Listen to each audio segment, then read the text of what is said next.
And welcome to Civil Discourse. I'm Jamie Wojciechowski. And I'm Marilyn Brown. And today we are back. So it's been a few weeks and we're excited to be back. And I actually wanted to start off by talking about something that I think has been a big topic of discussion over the last couple of weeks, especially, and since the weekend, since the movie dropped on Thursday night. So I definitely want to talk about Black Panther.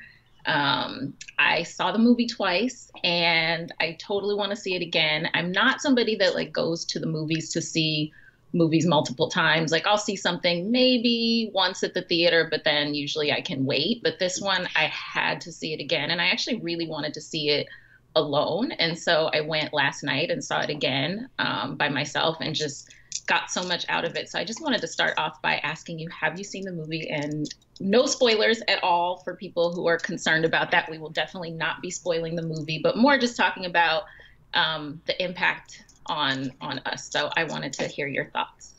Yeah, I saw it opening night. I went with a group of friends, and I really loved it. And I have kind of a weird relationship with, I guess, superhero films in general, Mm-hmm. because I am a stunt performer, so I Right. watch it from a different lens. But also, the superhero genre is not my favorite genre. Yeah. I'm more of a, I guess, traditional fantasy type of guy.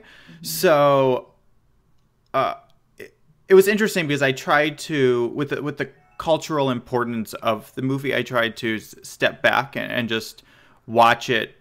Uh, it was interesting because at times I was watching it merely for enjoyment, and at times I was kind of having that analytical eye as a stunt performer, and then other times I was having kind of analyzing it from the political and social importance of it. So it was really interesting. The thing that I noticed the most about it, which I think again is coming from me as a producer and what I'm kind of trying to do in creating film, is I have a production company, and our production company is focused on gender equal production, and that's both in the filmmaking and the storytelling. And our focus storytelling wise is that we tell fantastical stories where men and women are just equal. Gender is not really commented on. If a woman's strong, it's just because she's strong, and if a woman's stronger than a man, no one thinks the man is weak or not. It's not talked about, because you look at Wonder Woman, you look at Buffy, you look at pretty much every major women action film where a woman is the lead, and yes, they're super strong, but they're always surrounded by men who are commenting, and women surrounded by women, just people who are commenting on how weird it is for there to be a strong woman. And I think part of that is just where we are culturally and having the cultural commentary. But what I loved about Black Panther is you had these kick-ass women who were just kick-ass women, and everyone accepted it. No one thought it was weird. No one questioned it. There was no commentary about it. And I think the women actually had. It felt like the women had a lot more fights and a lot more kind of strength, or I guess, moments of macho-ness than the men in this story did. It just seemed to be kind of a focal point, and maybe just because we're not yet used to seeing it portrayed that way, that it pops off the screen more. Hmm. But yeah, Yeah, I definitely think that the women stood out so much in this film, and I think that you're right that it's multiple, very very strong, just depth and multi-layered female characters that really, like you said, it wasn't this kind of marginalized thing of like, oh, she's strong, so she's kind of otherized, or people are marveling at how strong the women were. It was just that was just their role, and the way the hero trusted all these women in his life, and really just kind of, and that wasn't really a big deal either. It was just, that was just kind of a part of it. And also that there were multiple women that supported the main character. I think that that supported T'Challa. I really think that you may find one, but to find a whole kind of really army of Mm-hmm. women supporting the character and the hero was really, really remarkable. And just for me, um, the strength of the women again really stood out, or just not even the strength of the women, just the roles of the women really stood out, but also the beauty and the focus that's really, really put on Black beauty in this film in a way that we don't see it. This for me was really, really meaningful to see beautiful dark skinned Black people and Black women with short hair and no hair and shaved heads and just all the different I mean they did a lot of research, and so they had a lot of like really accurate garb of the different tribes and things like that. And so you see that in the movie and some of these really, really beautiful scenes. And I just love that like there weren't any women that looked like me in the movie. I'm sick of seeing as the kind of safe, acceptable Black woman, lighter skinned, more European kind of features. I'm sick of seeing that. And that's really what we were given for a very, very, very long time, and still now, And so I think I just love that, like, there was no space for that. This was, this is an African country that has not been colonized. And so this is a very, Wakanda, just the beauty of Wakanda was so diverse, and showing the diverse beauty in Africa itself, and how this continent has so many different representations and images of beauty. We're kind of shown one thing as far as what Africa and African beauty is like. And so for me, that just, it was so meaningful on so many different levels.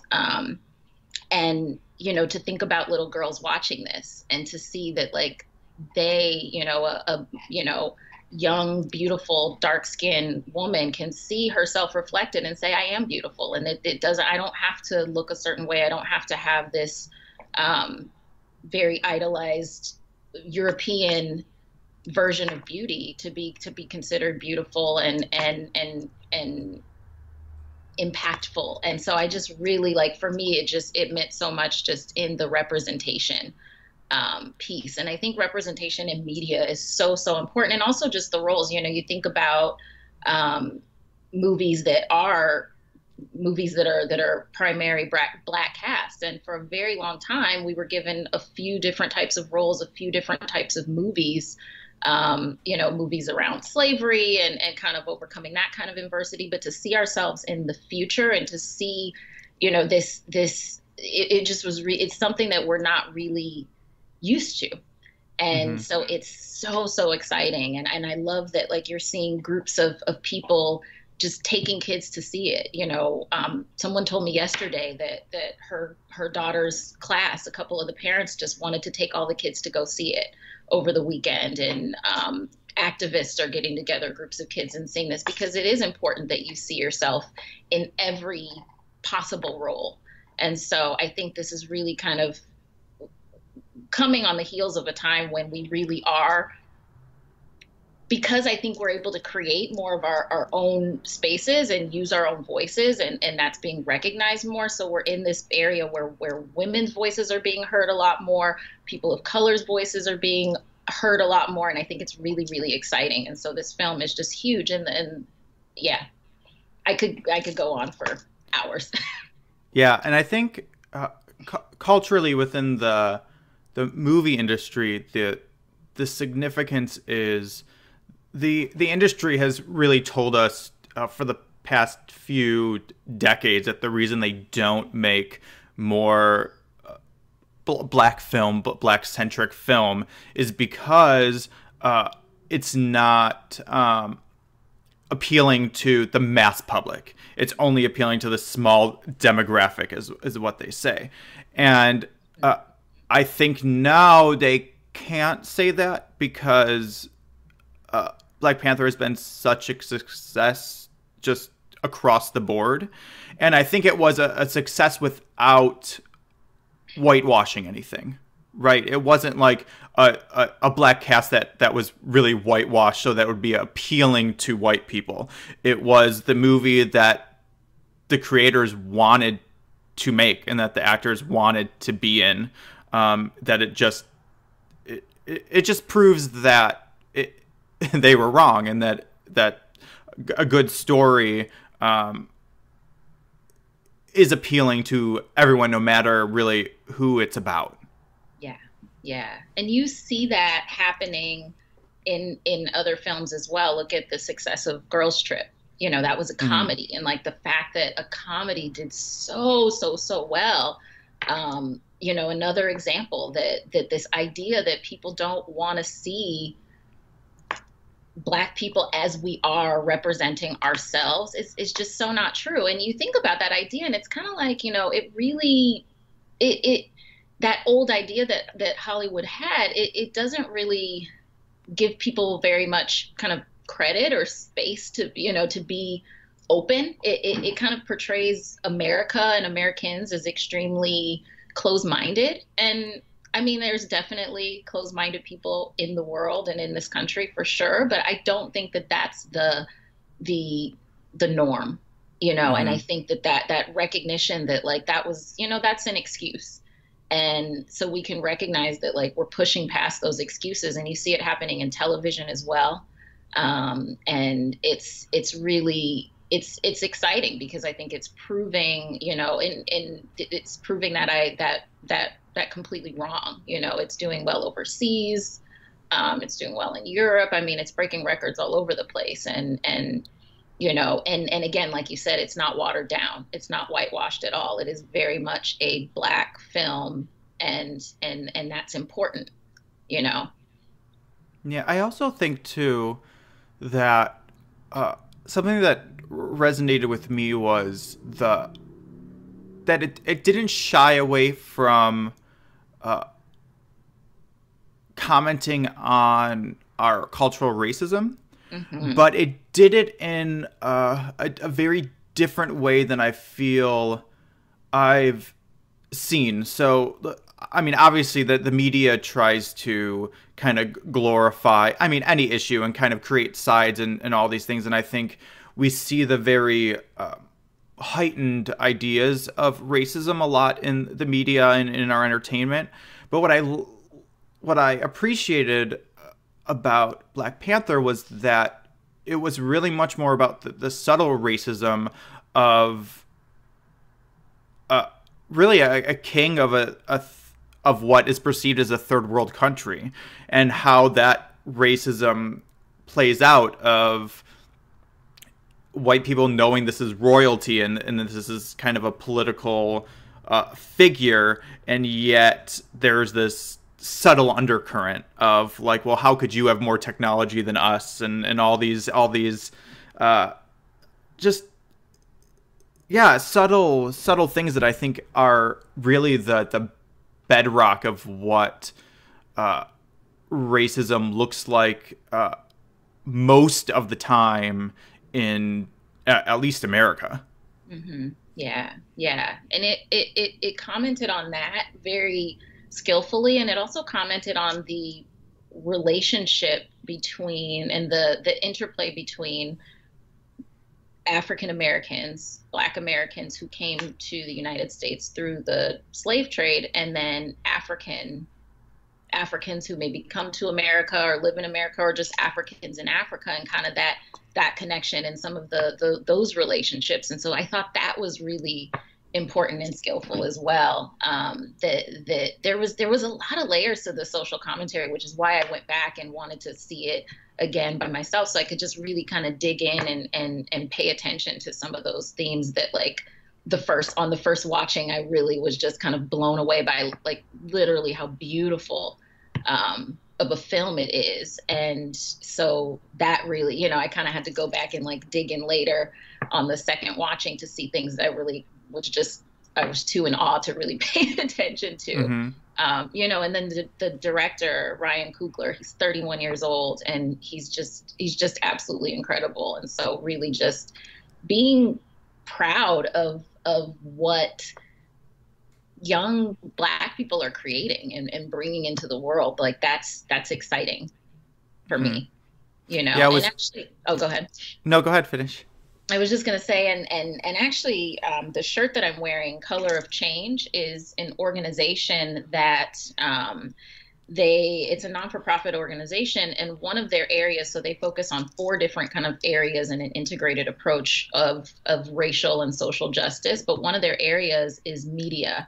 And media justice. And so I got familiar with them when I went to Afropunk in Brooklyn back in August, and I found out just kind of more of what they're doing. And so part of their campaign is really working to create spaces for Black people and people of color to really be seen in a just way in the media. And so that kind of their organization, along with this film and the new things that are coming out, just really excites me for media and where we're going with that. Mm-hmm. Yeah, it's interesting because when I saw it, it was primarily a white audience, and just speaking to the people I was with after, one of the things that, without having kind of anyone of color to give a commentary to influence the opinions, it was interesting because even I a little bit just initially right after was actually questioning if we had felt it had been whitewashed in any way, which is interesting. And then as I was analyzing it further, I think what makes it interesting and why we were having those thoughts is because, so in film there's types of characters, right? There's, especially when you get into fantasy, when you get into comic books, like you can see, oh, this is that character in this thing, and this is that. There's just roles that you fit within the typical structure of a comic book movie. Mm-hmm. And what I think Black Panther did very well was it used those roles and those characters just clearly from a different perspective. And so just it was interesting seeing those typical characters that we've grown up primarily seeing as white characters just embodied through a different experience and a different culture. And I think so. I don't even know what I'm trying to say with it was just an interesting kind of perspective to me, because it was very much a Black film, but it was also very much rooted in what the comic book genre has always been, which I think gave it a very unique perspective. Mm-hmm. Yeah. If any of that makes sense. I don't even know what it was just a weird. Yeah, no, that makes sense to me. And I think that's what we've been wanting. Like we've been wanting, we have the stories are the same as far as kind of that outline and that structure. And I think comic books for sure, but also even just looking at the structure of any story, any fantasy, any genre of story, thinking about Joseph Campbell and his hero's journey. And so everything kind of has that lens. But then when you really dig in deeper, I think for Black people, we've always had to put our own lens around what we're given and kind of shift it to fit us. And so like if I'm watching a movie when I'm a little girl and I'm watching something where there's a female hero, I have to kind of shift the things that she experiences to put it through my own lens as a Black woman in this world and as a Black girl in this world. And with this, we don't have to do that. It's just there. It's just kind of this rich place that you can draw from and see yourself in so many different layers. And I also think that it's important for people to have to shift it as well, because I think that that's part of learning, and that's part of, I think, developing empathy, is being able to watch something that you don't see yourself in and how figure out how to make that fit for you and kind of figure out how to connect with that. And so I think one of the things that I find with people who have experienced marginalization on any level is that a lot of times there's a lot more ability to empathize, because you can see and you have to experience those different layers. And so I think that that part is important. I'm kind of going off on a different tangent, but I think that that's important. And so I want white people to have to do that more, to have to kind of go into spaces and say, okay, well, this is totally not what I'm used to, and this is different. And how do I connect? Where do I see myself in this experience? Because that's how we understand each other more. That's how we have more of an ability to empathize and to have that compassion. And so I think that that's so important. And when you haven't had to do that, when you do, it can be kind of uncomfortable. Mm-hmm. And it can be kind of difficult, and it can be like, well, is this for me? Where do I see myself in this? What is this? Am I allowed to go?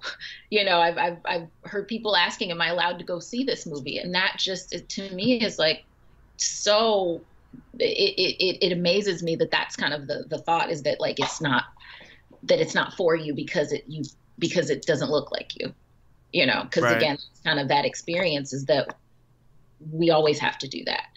And I've talked to Black people who go, unless you're in your own community, but in the outside world. And I've talked to Black people who have gone to Africa and experienced that place where you aren't, where you are, where it's a different kind of lens, and everything is in a Black lens, and how different that feels.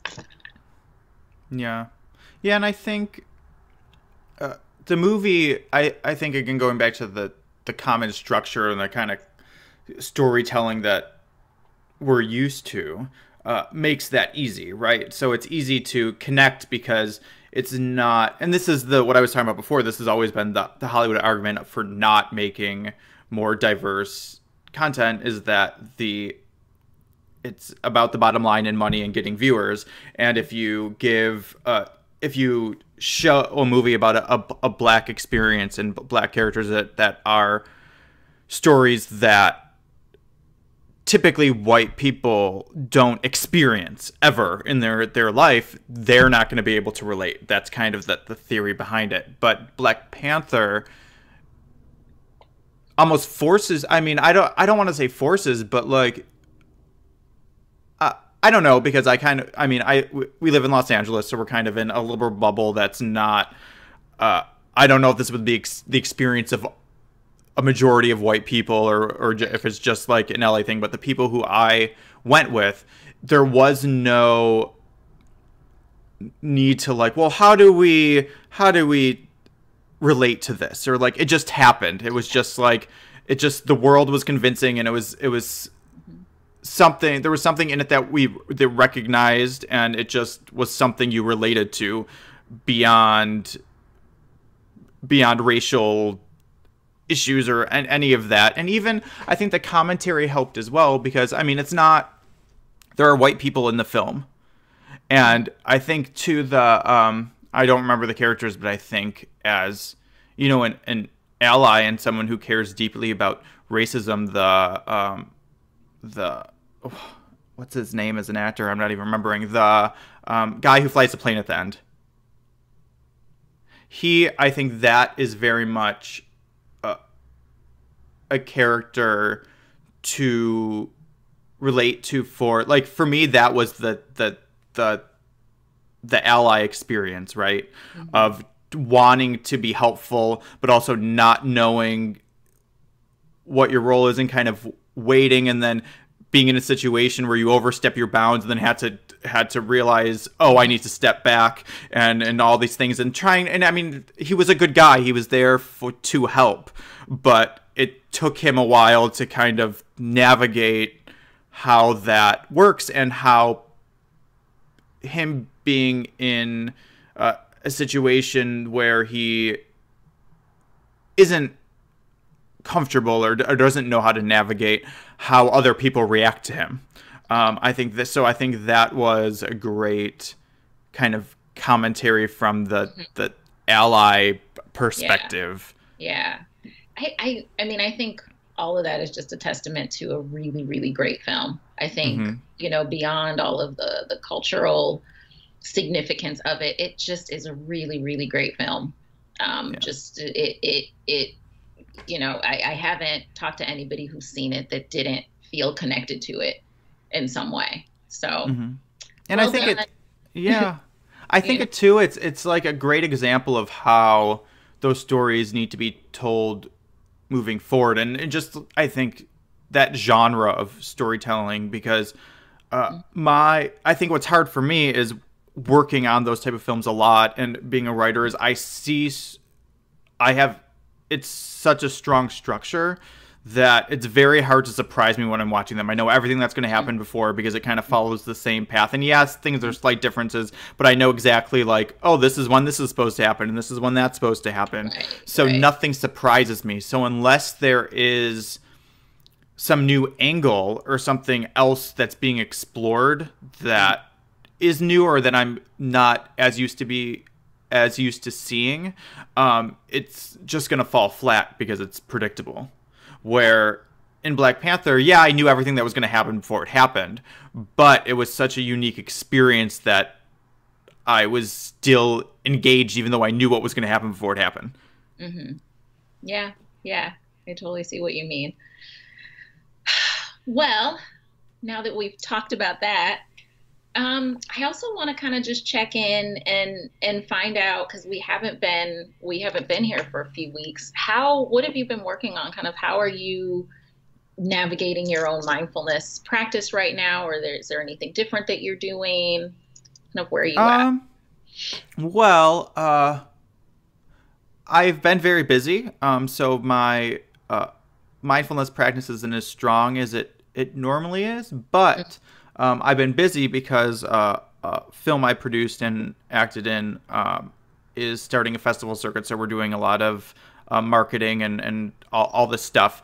And it's a project that is very meaningful to me. So just working on that feels like kind of a mindful activity. I'm just being, and it's something new I haven't produced before.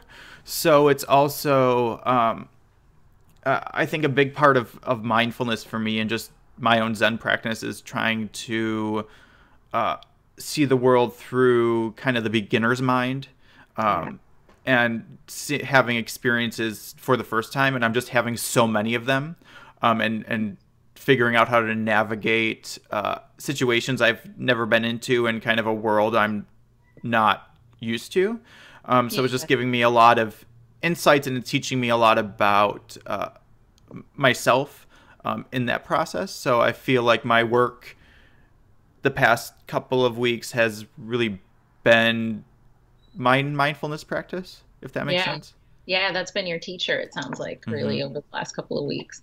I feel like when that happens and you have that experience and it kind of organically happens, that you notice that and you have that awareness, that's really what I find for myself that becomes kind of the more impactful part of my practice. Not saying that my meditation and kind of the regular ritual practice isn't very important, but I find that like those moments when I'm going through life and there's a lot going on, but I'm seeing and kind of experiencing these beginner kind of moments more frequently, and again I'm aware of them, I think that really like cements it. Like it really kind of helps me find a way to like continue to utilize that and to allow it to like nourish me and to kind of serve me. And so it's really exciting when you can, experience it in your life.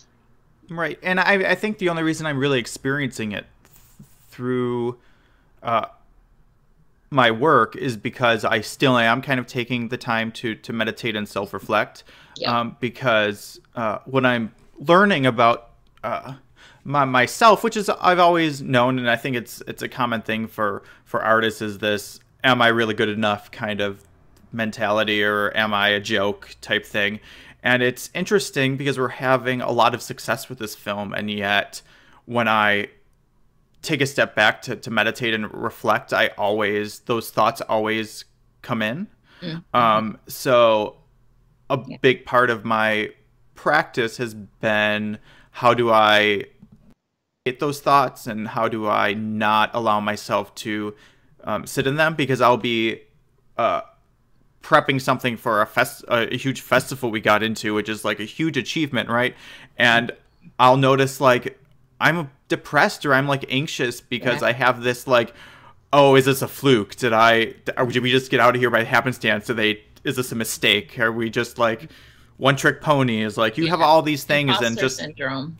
yeah, and it's just not allowing myself to sit in there. Where if I didn't have my mindfulness practice to reflect and realize I may be self-sabotaging myself much more than I am, because I mean I should be celebrating and enjoying the process as much as possible, and it's nice to be able to notice the times that I'm not and stop myself, Yeah. and correct, kind of to the best of my ability, correct that imbalance. Yeah.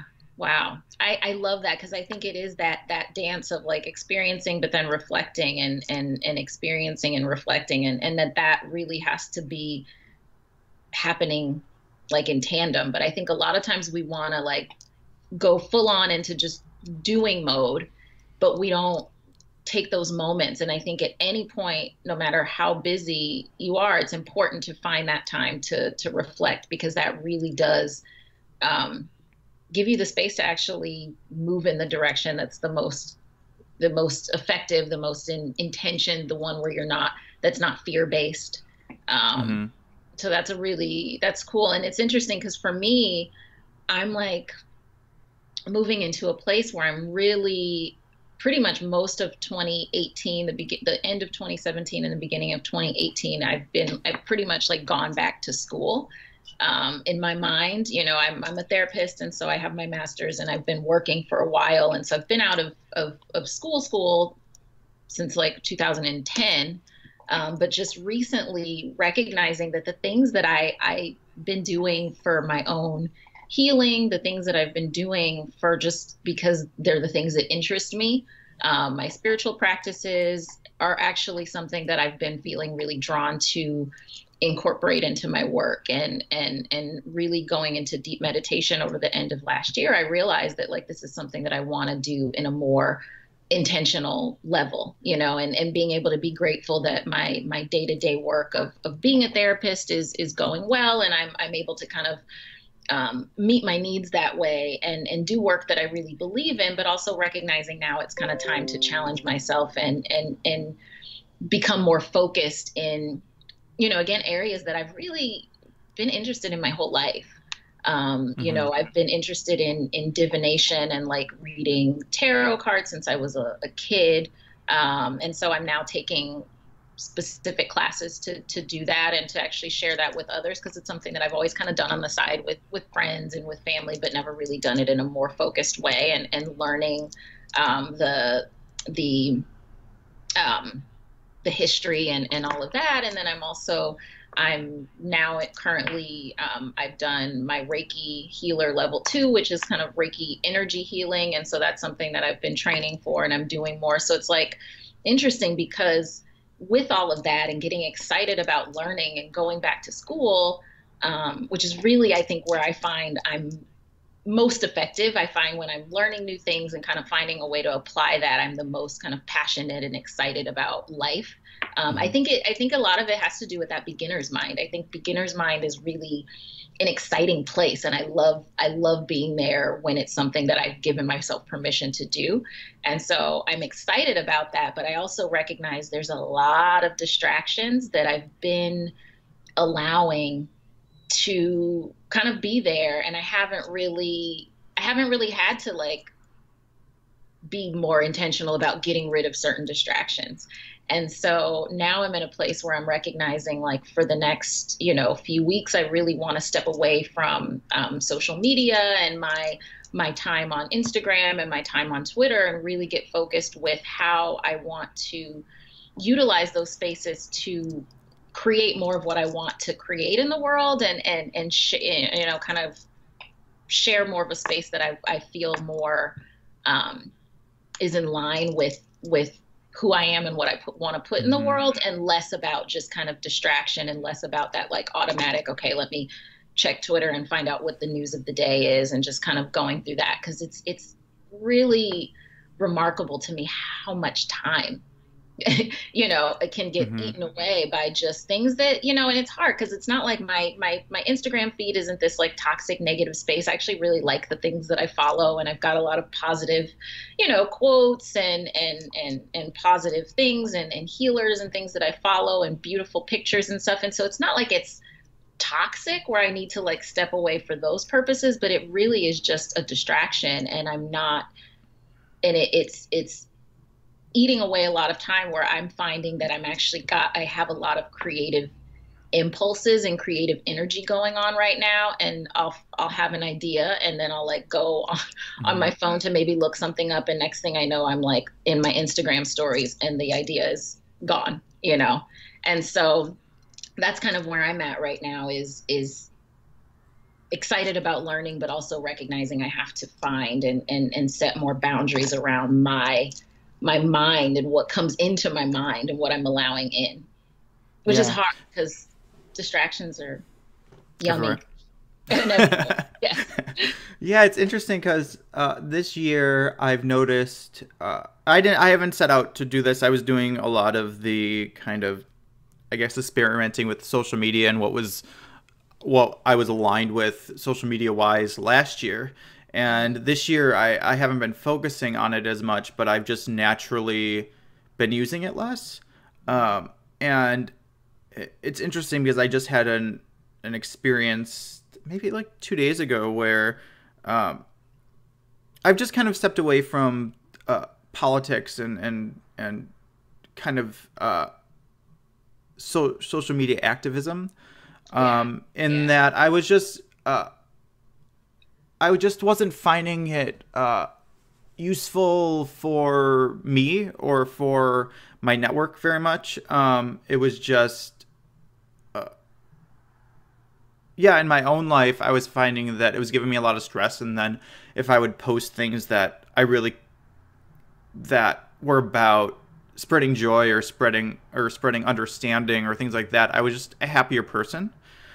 So that was kind of, I just naturally started focusing on that of not sharing things really unless they were inspiring and positive. And some of them are politically motivated, but through a positive lens as opposed to a negative one or complaining or trying to Yeah. change people's minds. And with the recent school shooting, and I don't want to go into this too much, but I found myself momentarily kind of sucked back in and feeling like I wanted to comment, and I did, and I instantly regretted it. Um, and it's not necessarily that because I've had people say to me things like, "Oh well, if you're letting that get to you, then you're letting them win because you're not standing up and all these things." And I for me, it's not that. It's just that I found a better way to communicate, and I think um, sharing positive stories, I just feel like it's it's so much easier to find that mutual understanding and change minds. And I shared it in our Facebook group, an old video of Mr. Rogers I love Mr. trying to Rogers. get trying to get funding from the Senate, and who he was talking to on the Senate was I think Nixon at the time, who was trying to cut all funding for public broadcasting, and he literally just it was 5 minutes of just positivity and all the positivity he was bringing into the world and how we could help kids and Mhm. what they would learn and the messages he's trying to get through. And you just saw the senator just change in that instant because he was a Wow. little combative at first, and Mr. Rogers never went there. He just went into, this is the world we're trying to create with the programming we're making and how we're trying to help kids and just the constant positivity. You just saw it changing someone, and I see that more and more, and I see it on Facebook. Like if I post a thing about gun control and how upset I am, blah blah blah. Yeah, I get tons of likes of people who agree, but then I get tons of angry people as well. Where if I show a positive message of someone within gun control sharing their experience or whatever, and it's not politically motivated, I'll get a lot of likes, and I'll get people who normally get really angry messaging me being like, that really changed how I thought about that issue. Yeah. Yeah. So I just see it as a more positive way and effective way for me to just impact the world and bring myself self-care. Yes. Yeah. Plus it takes away my desire to just be on there. Like I see something nice and I share it, and that's it. If people comment, I might have a nice little conversation back and forth, as opposed to I put the political rant and then someone comments and then I have to put another political rant and they put a political rant, and you're just locked in this 3-hour thing of point. And so much of it, I always find it every time I stop myself and finally like I'm done, it's like no one's listening to each other. We're just literally just putting whatever our preconceived talking points are to have them out there so the other person doesn't have the last word. And it's just it's not productive in any way. Right. And then what do you have to do afterwards to like deal with your own energy, because you've been like consuming that negative and you've been going back and forth. And so I find for myself, if I get into those like back and forths, which is pretty rare, but like if I do, or even just read something, because my thing is I won't really get into it, but I'll read down the comment section. And so like I'll read some provocative post that somebody who I really, believe in, maybe follow, somebody that I follow and believe in their work, like an activist on Twitter, for example, and I'll read their post and I'll like agree with it. And then I'll start to read down and I'll start to read the negative comments and the trolls and the bots and all of that stuff in the back and forth. And that feels so gross to me. Like I can feel it in my stomach when I'm consuming that negative stuff. And even if nobody's talking to me, even just the fact that I'm reading it, even just the fact that I'm taking it in and disagreeing with the ridiculous statements that someone may say, like I still find that then afterwards I have to go and like cleanse myself of that negative energy because it's in me now. And so yeah, I think that like for me, finding that like my engagement with social media, I find it more nourishing when I'm just able to share like things that are healing, things that have been helpful tools for people. And so that's really kind of where my focus is going. And I actually over Valentine's week, so last week, a friend of mine and I, we ended up co-hosting an Instagram challenge where it was called Sit for Self-Love. And so it was a self-love meditation challenge, and each day we came up with a different post and a different prompt of what to do to spend some time in meditation and then do something nourishing for yourself, some sort of self-care ritual. And actually that really enlightened me in how much I want to do more of this, more of these kind of positive spaces, because I've had ideas and I've thought about things like that, but then I think, are people even going to really see that on my Instagram? Like, are people even going to want? But it's like, well, no, this is what I need. This is what I want to share and what I find helpful, and this is what I want to put out in the world. So now I'm kind of finding like I would like to do more of that and more kind of creating more of an intentional healing space, and that's the contribution that I can make, and not allowing myself to get caught up in the distraction of it, because then I'm not being nourished. But then if I do it this way, it's positive for me, it's positive for what I'm putting out in the world. So it's kind of that it's all, I can't find any negative impact from that. Yeah. Well, it's interesting because I think the more you focus your social media through a lens, the easier it is to kind of come back when you have a slip up. Because before the presidential election, before the primary and all that, before everything became political all the time, my primarily focus, and this was never intentional, I was just in a very spiritual place at the time, so it was all very positive. I was constantly sharing motivational quotes or mindfulness quotes, videos that really inspired me. It's just what I did. And I remember a lot of people who I didn't know well, but family, friends, and stuff that I followed, when I would see them, they would always comment about like, oh, I wake up in the morning and my most exciting thing is to see what you posted. And it would always just make me feel good of like, oh, I'm actually affecting people by the way I post. And it was the first time I thought about it. And then the election started kicking up and things just went to hell. Like, I just got so political and kind of so swept up in it. And afterwards, like, I sat down and was like, well, clearly social media affects us so drastically and intimately that I want to go back to the time when I felt aligned. So I stopped posting about political stuff. And we talked about this on a podcast, I think a year ago. I really started making, on Facebook specifically, you can see first, and just making sure that the profiles that were inspiring me were the ones I was seeing. And that I was focusing on sharing content that was inspiring and positive.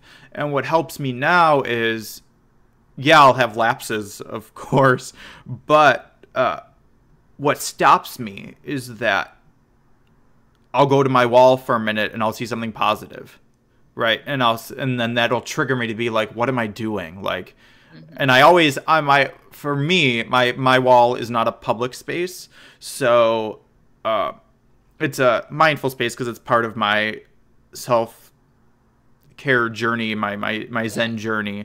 So I almost always, once I have the realization, delete the post that wasn't mindful, because I just don't feel like it needs to be there, and I'll delete it and replace it with something positive, and that instantly puts me kind of back into a mindful place. And that was nothing I ever did intentionally. It was just kind of the system that naturally happened. So the more I started to engage with social media mindfully, the more social media would help me correct any imbalances that were occurring on social media. Yeah, that makes sense. Yeah, because even with like everyone, I think you see that post you like, and then you start looking at the comments, right? And then I'll get to a point where I'm just like, oh my God, I just can't read this anymore. And I go to my newsfeed, and then there's something positive because I've set it up that the first things I see are positive, and it instantly gives me perspective. It doesn't necessarily give me a complete shift where it's like, now I'm happy, but I'm able to start the process of letting that negativity go because I've been reminded in the moment. That makes sense. Well, cool. That was a lot for today. That was a lot for today. We started off like, what are we going to talk about? Yeah. Which always, I think, ends up, I feel like that when we don't have a plan, we end up with a lot. So it was good to catch up today. So do we have any homework, or we just... go see Black Panther. Yes. That's the homework. And then go see it again. And then go see it again. And then tell us what you think. Yeah. I would love to hear about it. Awesome. Okay, well, hopefully we'll be back next week and we won't have another big break. Yes. Okay. All right, we'll see you guys soon. Okay, bye.